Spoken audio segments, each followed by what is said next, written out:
dos temas que queremos comentar con ustedes y los que ustedes tengan pendientes para esta tarde. Primero, informarles que el Partido de la Revolución Democrática continúa en su evaluación de los resultados del 7 de junio. Se han llevado ya a cabo reuniones del Comité Ejecutivo Nacional. Ha habido una reunión con los gobernadores y el jefe de gobierno de la Ciudad de México. Ha habido un par de reuniones con el jefe de la Ciudad de México, en particular para el caso del DF.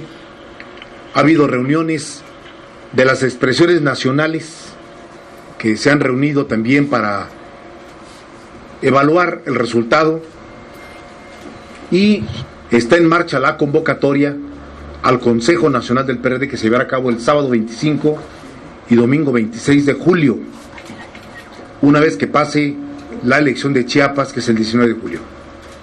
Y se prepara el documento de evaluación, de balance, y también se preparan las medidas que el Consejo Nacional deberá tomar para relanzar al PRD en el terreno electoral y político, y también las medidas internas de reorganización del partido. Todo esto ocurrirá en las próximas semanas, y esperamos que el 25 el Consejo Nacional, máximo órgano de dirección del PRD, esté en condiciones de evaluar el resultado electoral, nuestra participación, nuestros resultados, y trazar la siguiente etapa del PRD como la tercera fuerza política nacional, la primera fuerza electoral de la izquierda, con sus triunfos y sus tropiezos que tuvo el 7 de junio pasado. Ese es un tema que queremos informarles. Segundo, el PRD está en plena campaña en Chiapas. El Comité Nacional está presente con varios secretarios y subsecretarios en aquel estado. Mañana nos vamos otros secretarios más al estado a reforzar las campañas. Yo he estado ya en 3 ocasiones en gira por el estado, y lo que está pasando en Chiapas es grave desde muchos puntos de vista. Chiapas se ha convertido en una anormalidad política en el país. ¿Por qué razón? Durante 27 años, desde 1988 hasta este momento, hemos luchado porque en México haya pluralidad, haya alternancia, se pueda, a través de los votos, que un partido que está en el gobierno se vaya a la oposición, y que quien está en la oposición acceda al gobierno.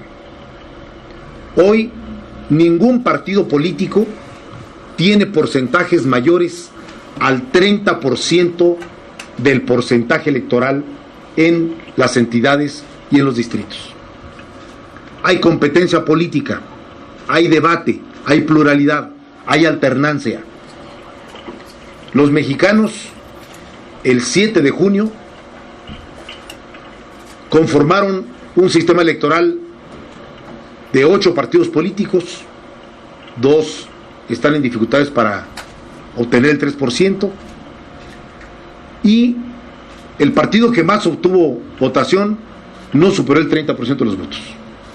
Un segundo partido con 20-21, un tercer partido con el 12%, un cuarto partido con el 8.4%, un quinto partido con el 7%, un sexto partido con el 3.5%.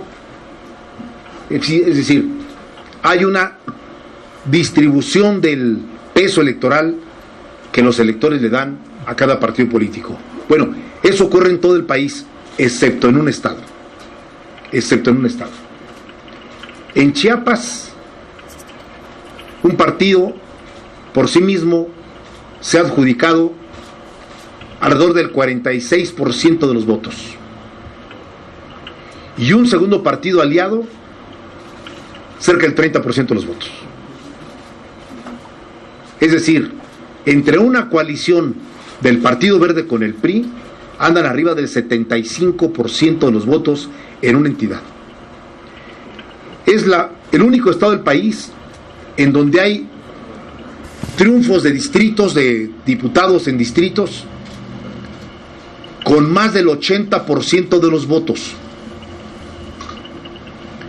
Es la única entidad donde la elección pasada, donde votó el 47% de los electores, hay municipios de Chiapas que votó el 85% de los electores. Y en esos distritos aparece un fenómeno que parecía ya proscrito de la política mexicana, que es la existencia de casillas zapato. Todos los votos para un solo partido, 0 para el resto de los partidos. ¿Por qué se dio esto? Porque en Chiapas se ha construido un sistema que nos regresa a 1988, cuando la oposición no competía contra un partido, sino competía contra un gobierno completo. En Chiapas la competencia no es con el Partido Verde. El Partido Verde es la franquicia, es el logo solamente. Pero atrás de la campaña del Partido Verde están los programas sociales, las becas, los vales, los apoyos. Y cuando eso no es suficiente, se agrega la presión política, la amenaza judicial, la amenaza de detenciones arbitrarias, la persecución de candidatos. Y cuando eso tampoco es suficiente, viene incluso la intención de eliminar o de sacar de la competencia a candidatos competitivos. Chiapas tiene 122 municipios. Hay la pretensión de un partido, el Partido Verde, de por sí mismo sacar más de 100 triunfos municipales, a como de lugar. Y no se paran en recursos, ni en propaganda, ni en nada. Pongo un ejemplo. En Comitán de Domínguez, donde estuve el sábado por la noche, el domingo por la mañana, la propaganda del Partido Verde parece pasacalles de las fiestas religiosas tradicionales en los pueblos. Arriba de cada casa está instalada, por vía de una brigada, una bandera del Partido Verde. Y por cada calle hay 50, 100, 150 banderas. Una por domicilio. Y una presión brutal sobre las personas. En un estado pobre, marginado, que vive fundamentalmente el presupuesto estatal de los programas sociales. Y la intención es cuantificar un resultado prefabricado, predeterminado, que lleve al Partido Verde a obtener votaciones arriba del 50% en cada municipio. Solo el Partido Verde. Frente a eso nos enfrentamos en Chiapas y frente a eso estamos luchando. El PRD presentó 99 planillas municipales y 23 fórmulas de distritos. Estamos participando contra todo y contra todos. Estamos recuperando nuestro voto perredista tradicional. Nuestros candidatos están haciendo un esfuerzo extraordinario con poquitísimos recursos que estamos dedicando y muy poca propaganda, pero es necesario alertar que en Chiapas está en marcha una regresión política que se notó el 7 de junio y que pretende repetirse el 19 de julio próximo en la elección local y municipal. Contra eso estamos luchando. El INE se ha reducido a revisar la propaganda electrónica, radio y televisión, los gastos de campaña, que estamos acreditando claramente el exceso de gastos de campaña en ese estado, pero no más porque el OPLE es el encargado de la elección local. Contra eso estamos luchando y vamos a seguir luchando. Contra todo y contra todos, porque es inaceptable que en ese estado haya esta anormalidad política que está ocurriendo hasta el día de hoy. Mañana va el Comité Nacional nuevamente a Chiapas, a Tuxtla, a seguir impulsando nuestras campañas y seguiremos yendo a Chiapas para preparar la elección del 19 de julio. Esos son los temas que queremos comentar y si ustedes tuvieran preguntas sobre estos dos temas u otros, con todo gusto. Tenemos una lista, empezamos con Irving Pineda de TV Azteca. Irving. Hola, buenas tardes. Presidente, me gustaría preguntarle su opinión en torno a los candidatos independientes. Le hago esta pregunta porque por la mañana el presidente nacional del PRI César Camacho, comentaba que pues todos los candidatos independientes o que por lo menos participaron en los comicios del pasado 7 de junio tienen algunos intereses y que deberían de revelar pues quiénes están detrás de ellos. Entonces, ¿ustedes ven en los candidatos independientes intereses ajenos o diferentes a los de los partidos, o cómo los ven, cómo los ve el PRD? Es una buena pregunta. Yo advierto que el PRI ha prendido las alarmas después del triunfo de un candidato independiente en Nuevo León y en otros lugares, en Culiacán, en Jalisco, en Morelia, y que está en marcha un proceso de obstaculizar el avance que se logró con las candidaturas independientes. La prueba de ello, la reforma que acaba de aprobarse en Chihuahua, poniéndole diques y obstáculos a las candidaturas independientes. A ver, las candidaturas independientes las votamos en el Congreso de la Unión, todos los partidos, y les dimos la bienvenida. El PRD aprobó las candidaturas independientes. ¿Por qué? Porque son una nueva forma de expresión ciudadana. Quitarle el monopolio a los partidos políticos de presentar candidatos fue un avance democrático. Hoy, mientras no haya una regresión en esta materia, cualquier candidato, cualquier ciudadano o ciudadana, si cumple requisitos básicos, puede presentarse a una candidatura de presidente municipal, de diputado local, diputado federal, senador, gobernador o incluso presidente de la República. No le cerremos el paso a las candidaturas independientes. El PRD no comparte esa posición del PRI.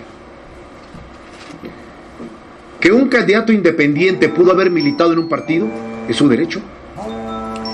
Se pudo haber separado de un partido, es su derecho. Quiere jugar por la vía independiente sin partido, es su derecho, la ley lo permite.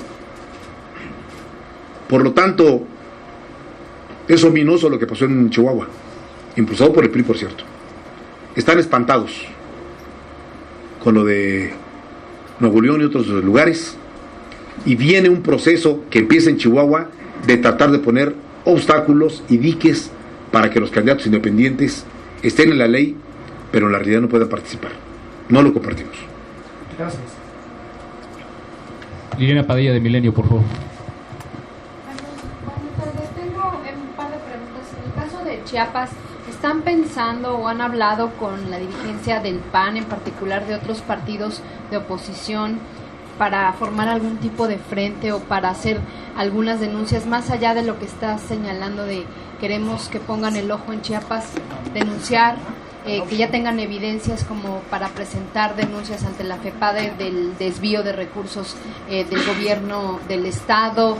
¿Qué es lo que van a hacer? Si van a hacer un frente común en ese estado donde dices hay votaciones pues atípicas, dignas del 88. Así es. Eso por un lado. Por otro, quiero preguntarte, ¿qué opinión tienes de lo que se publica justamente hoy en Milenio sobre estos integrantes de la CENTE, por lo menos 3,000 integrantes de la CENTE que son parte de un grupo de choque y que son los que encabezan pues los actos violentos que hemos visto no solo en Oaxaca, en otros estados como en Guanajuato, donde han incendiado gasolineras? Y pues qué hacer con ellos, sobre todo porque además el fin de semana se hizo la evaluación de gente de Oaxaca, de Michoacán, pero en otras entidades para evitar estos actos de violencia. Y por último, pues preguntarte lo que dijo López Obrador respecto al gobernador de Tabasco, Arturo Núñez, que es un mapache electoral.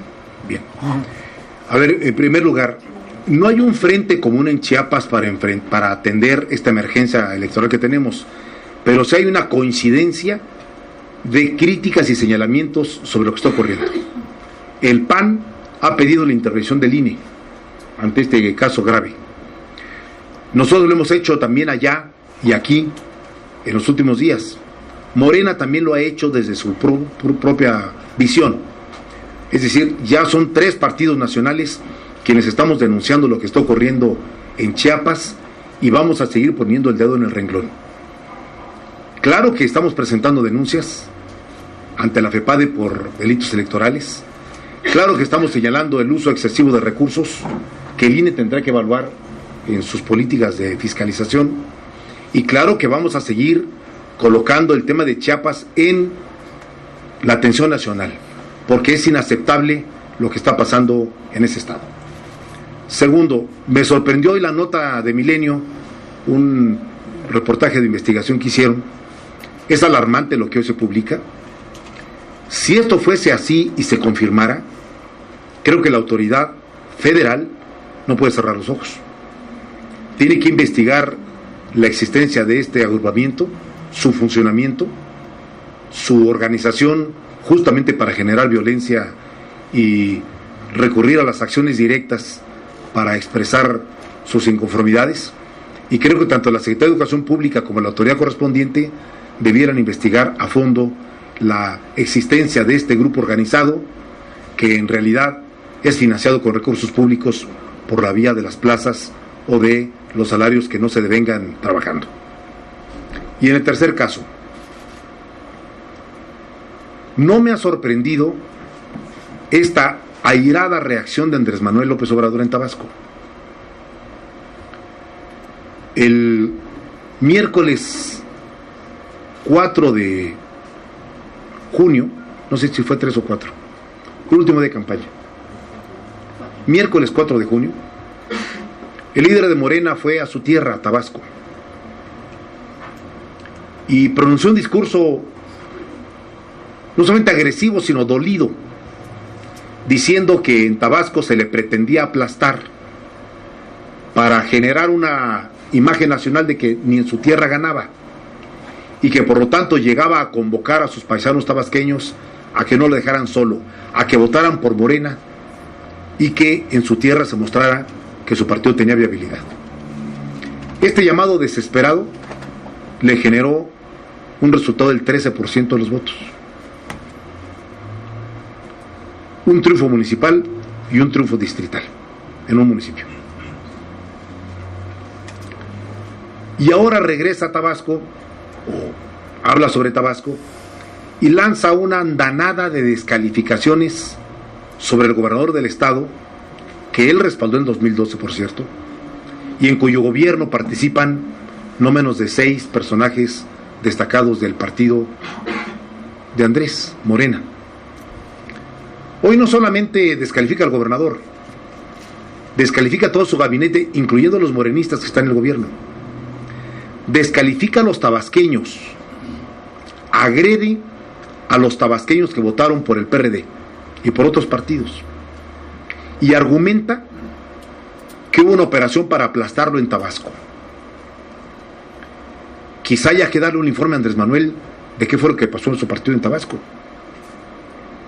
Quizá tenga que revisar a quién tiene de dirigentes en Tabasco, porque hay que decirle con claridad: yo no he tenido tiempo, pero estoy a punto de mandarles un regalo especial desde el CEN al presidente y a los dirigentes del Comité Estatal de Morena en Tabasco, y decirles gracias, muchas gracias por su ayuda, porque lo que explica el 13% de Morena en Tabasco es la actitud sectaria, agresiva y descalificadora de los dirigentes de Morena, que colocaron una muralla alrededor de su partido para que no llegara nadie de fuera, ningún candidato de fuera, y solo se repartieron las candidaturas entre ellos.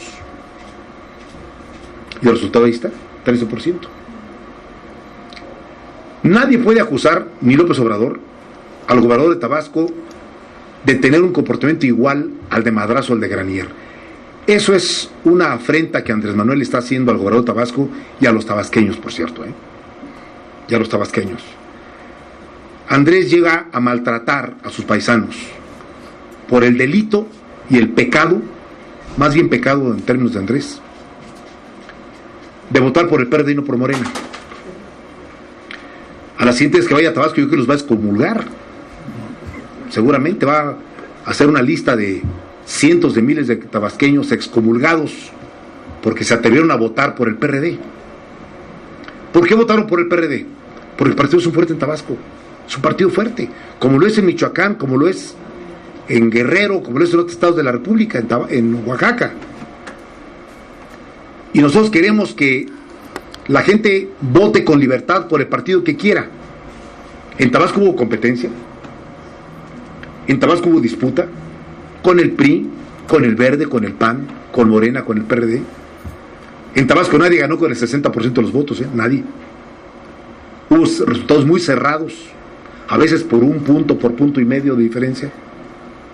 Hay competencia en Tabasco. Nadie puede comparar Chiapas con Tabasco, por ejemplo. Y Andrés sabe lo que está pasando en Chiapas. Por lo tanto, sé que Andrés está molesto, está indignado y está encorajinado con su equipo en Tabasco. Pero en lugar de poner orden en su partido, se lanzó contra el gobernador y contra todo el gabinete y contra todos los tabasqueños que no votaron por Morena.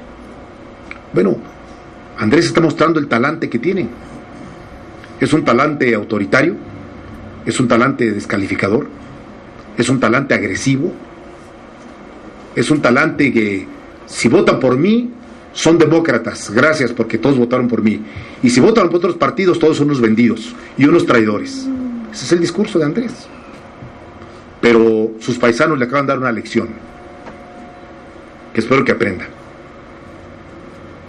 Votaron con libertad, votaron mayoritariamente por el PRD, en segundo lugar por el PRI, en tercer lugar por el Verde y en cuarto lugar por Morena. Eso fue lo que ocurrió en Tabasco. Alejandro Pacheco de SDP, por favor. ¿Qué tal, presidente? Buenas tardes.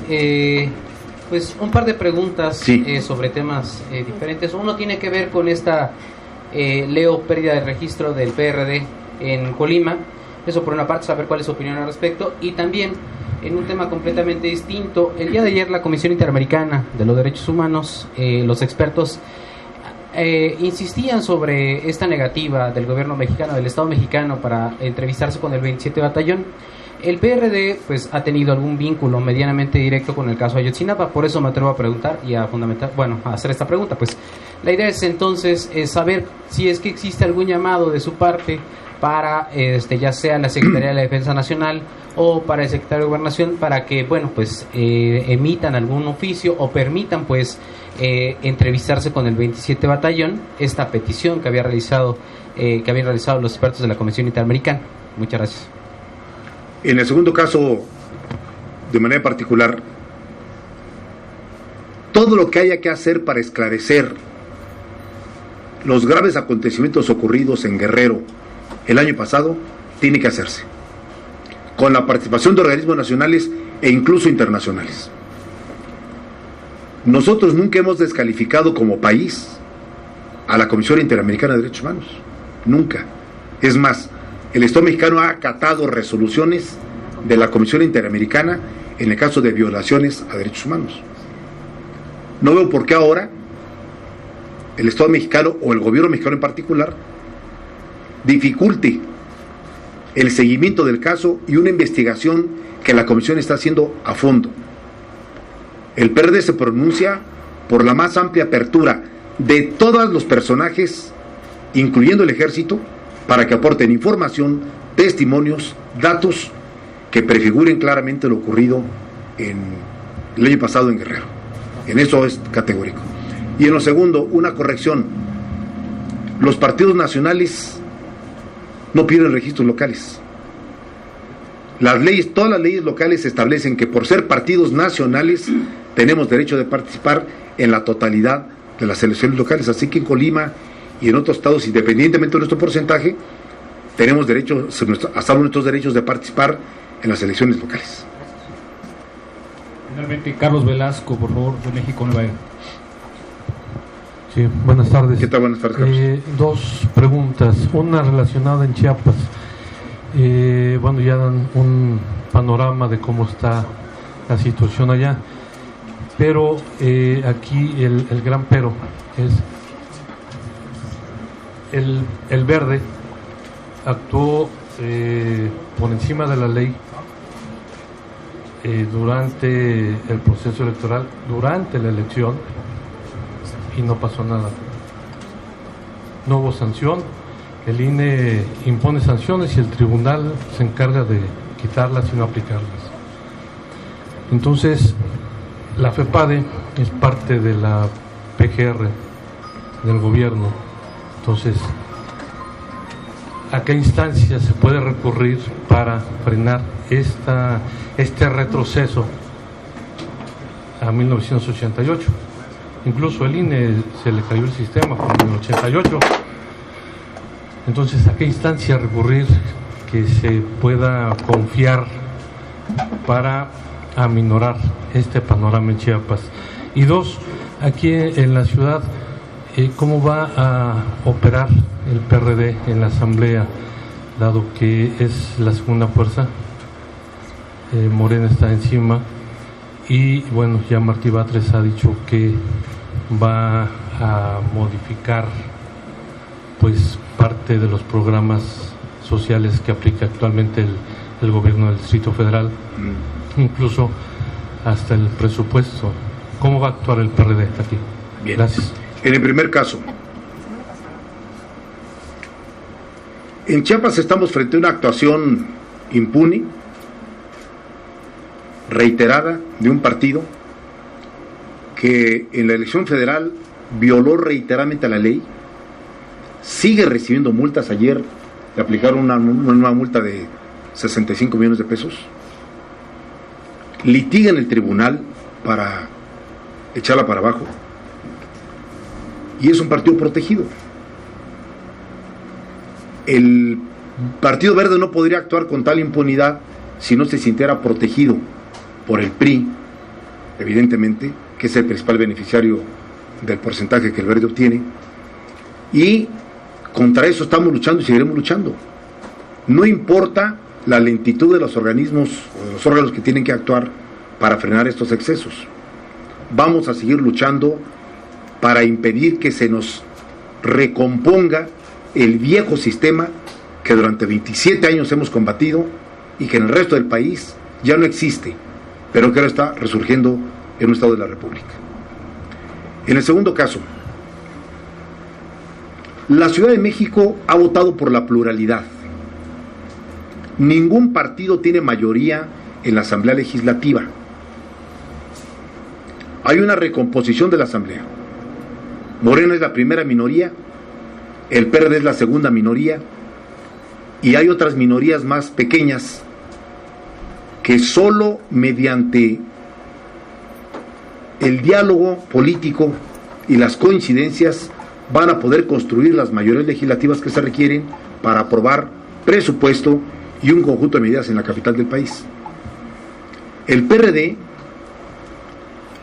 va a hacer un esfuerzo por construir mayorías legislativas que por sí mismo no tiene, dialogando con todas las fuerzas políticas, incluyendo a Morena, por cierto, incluyendo a Morena.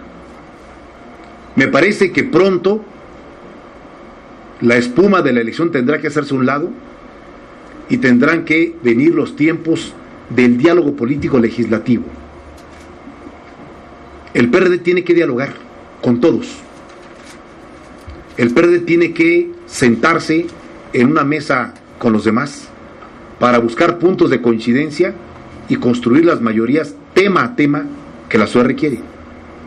La ciudad no puede paralizarse, no debe paralizarse.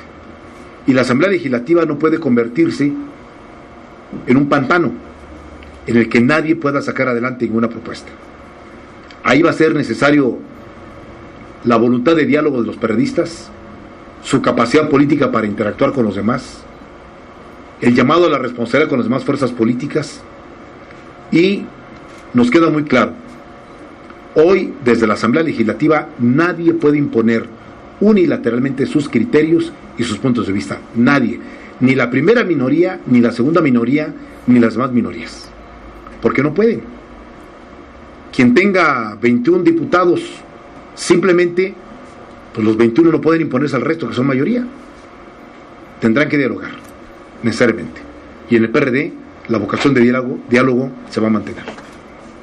Pues muchas gracias, muchachos, buenas tardes. Nos vamos.